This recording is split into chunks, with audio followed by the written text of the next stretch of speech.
هذا يقول: كيف ما تتنازل عن دين وحزبك قائم على نسف الدين؟ شيخ عبد الله، ايوه هذا هو شارع العرب. اخيرا اسمع من يوم صغير ما في. اقول لعمر قول شارع العرب بشوف ايش السالفه، بس ودي بس اقول اني زرت شارع العرب. ما في هو ما في الا مطاعم قهاوي شو اسمه انتبه من الصيدليات لا تصير ترند. والله يا اخي شوف بقول لك على شيء تصدق، كثير من الناس اللي وعدوني 2015 2016 2017 على 5 6 سنين 7 سنين ما حصلتهم، وبعضهم حصلتهم في السجن. اللي كانوا يوعدوني سترى ماذا يحدث في السعودية العظمى، بعضهم مشاهير. اصبر لنا 5 سنين 7 سنين الحين متكين في السجن مع عبيد والعيال. احسن واحد اللي عنده زنزانة جنب الشيخ سلمان العودة الله يفك اسره.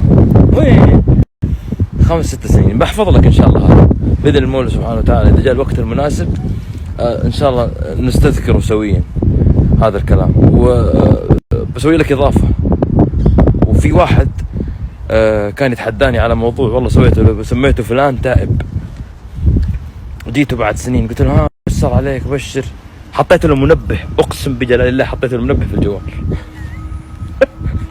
ما بقول لك بس صار الله يلطف به ويعينه. بس شوف، في ناس يشوف الخازوق ويلبس الخازوق من بعيد، يشوف خازوق ويطمئن. في ناس لا يبلع الخازوق. في ناس هو بالع الخازوق يحب يلطف الجو، يقول لا والله هو مريح، لا ان شاء الله لا اسهل، لا يلا لا امورنا تمام، لا ترى هذا عشان مصلحتي، لا هذا عشان يسلك الامور، فلا لا لا لا لا لا, لا. لن تجد للأسف. بس حلو 6 سنوات إن شاء الله. يقول والله عمر وطنجية نازلين عليكم بتويتر على تجمعكم الأخير، يا أنكم ضاغطينهم ضغط. ما أعرف إيش سوينا، وأنا إيش اللي يضغط. اليوم فطرنا شكشوكة وفول، كلنا خيار، ما عندنا شيطان طريق. أنام من الأجفون يعني شواردها ويسهر القوم جراها ويختصم. ما أنا عارف إيش اللي زعل يعني. لقاءات وصور وطبيعي على بالك اني متصور مع جورج نادر مثلا، كنا جوز امريكي. انتبه تطلع لك صور مع جورج نادر.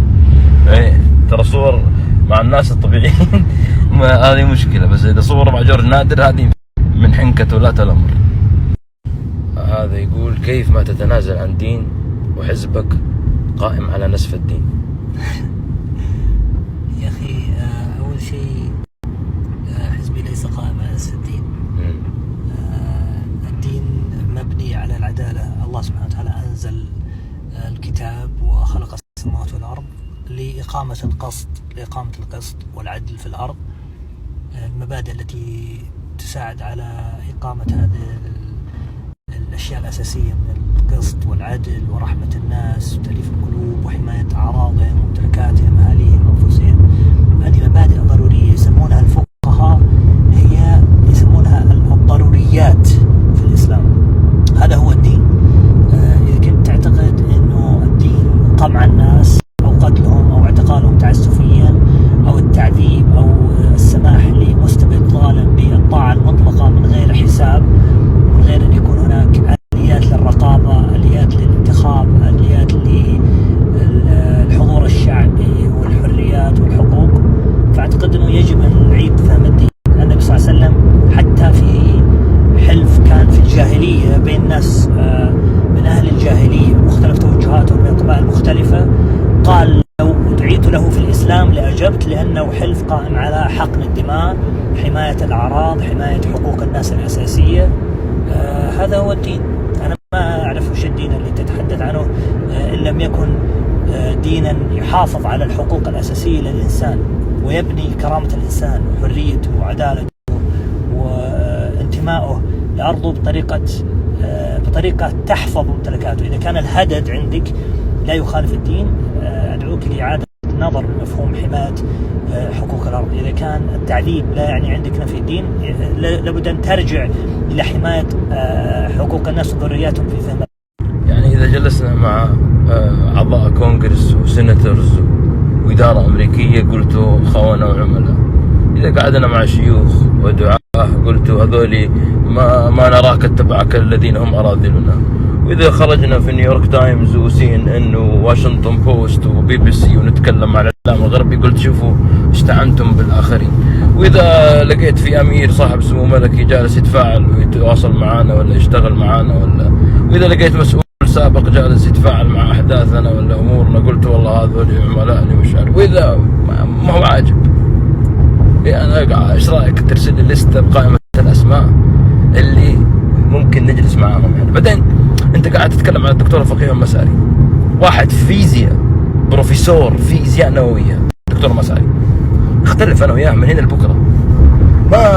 ما بتقدر توصل ل 5% ما عندهم من علم على الأقل في التخصص ده. تجي تتكلم مع واحد زي الدكتور سعد الفقيه طبيب جراح، أنت إيش؟ والله يا أخي جد والله يقول لي يعني. فيعني المشكلة بعض الناس يهايط بشيء، أنت إيش؟ أنت إيش دورك؟ إيش قيمتك في الحياة؟ ما هو النتاج الذي قدمته البشرية؟ إذا كان هذول مثلا أنت تشوفهم إنهم شيء قليل مثلا مو معجبينك، أنت إيش؟ اشرح لي إيش عندك من إنجاز قدمته؟ ما أعطينا باكورة إنتاجك للعالم والبشرية ولا حتى لأهلك. أنت الزبالة بيتك ما ترميها، أمك تصايح من الصبح لليل ما تقول لك ارمي الزبالة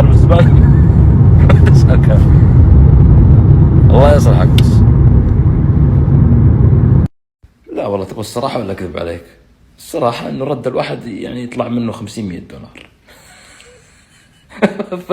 يعني صراحة يعني أنا ماشي رايح مشاويري راجع قاعد أتمشى أرجع جالس أرد على واحد أشرح له بالعكس فيها علم فائدة تذكير متعة شرح صدر محتوى مناسب للناس وكذا وفيها منافع. شفت أنت المكة يقولون إيش حج وبيع سبح، فهذه هي 2 في 1. فلا بالعكس ما عليك الأمور 100. ادعي لنا. شوف المكان مرتب كل شيء. هذه الله يصلحها عبد الله تحملناه كثير. لا حول ولا قوة إلا بالله.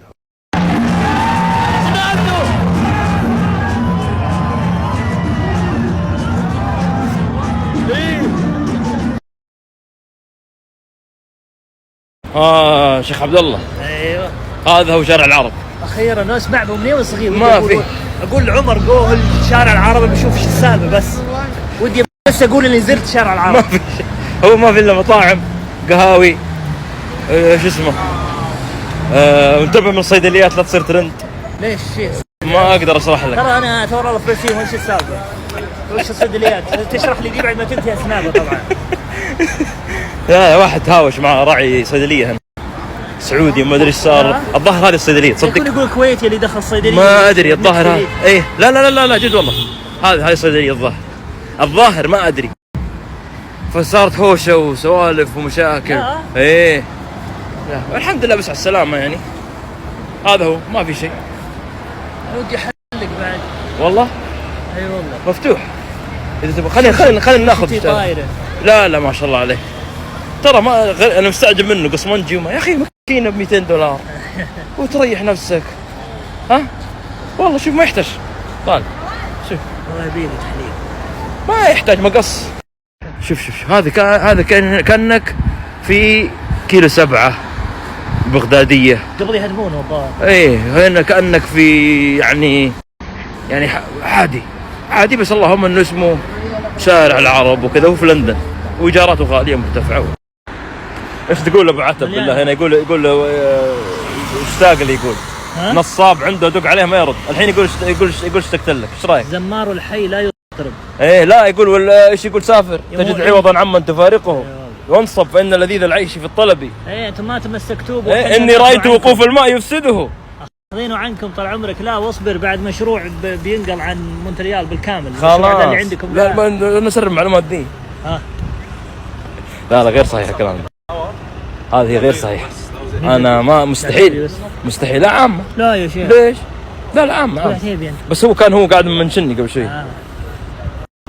ما في يقول لك سافر تجد عوضا عمن تفارقه وانصب فإن لذيذ العيش في النصب إني رأيت وقوف الماء يفسده إن ساح طاب وإن لم يجري لم يطب إلى آخره. يقول بعدين إيش يقول والعود في أرضه نوع من الحطب.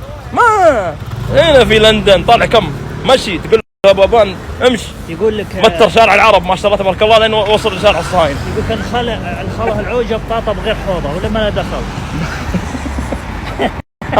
هذا زي حق ألم ترى كيف فعل ربك بأصحاب الفيل، شفت المقطع ذا؟ أحس لا دخل ما أدري وشو الموضوع ذا. هذه نفس الدخل حق ذاك صاحبنا. ايش تعليقك على اللي قبل شوي هذول؟ اقول شكلهم توهم مزوجين شيء شهر العسل بلندن. عارف اللي يستحي منها. ايه هذا ماخذ زاويه كذا ومستحي يطالع هو في زاويه يطالع في زاويه. الله ان شاء الله يسعدهم ان شاء الله ويهنيهم. تسمعونا ترى ندعي لكم. احنا حطينا قصه من عندنا ما ندري يعني، بس هذا ايش اسمه؟ عقبال. ايه الله يعين ان شاء الله باذن الله. باذن الله الله يعين الله يعين. اخي انت ما تعترف باشارات مرور ولا؟ لا ولا بالشركه والله.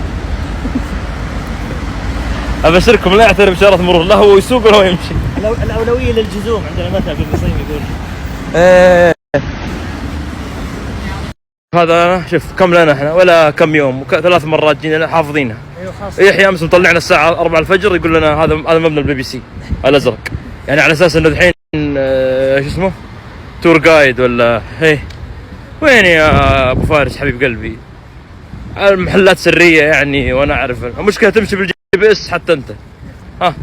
احنا واصلين الحين ايش مشينا. يقول هذا مكان مهم بس ما ادري ابو فارس وين رايح؟ من هنا. طيب ابو فارس والله يعني انا اشكرك صراحه على الخدمات التي قدمتها، بس يبيلك تضبط وضعك فيما يتعلق بمعرفه الاماكن المهمه في لندن يبغى نراجع من وراك التاريخ والله. وجهات السياح. ايش اسمه ذاك كرومويل؟ ايه كرومويل. انت اقرأوا عن تاريخ كرومويل يا اخوان، اقرأوا عن تاريخ كرومويل وادعوا لابو فارس.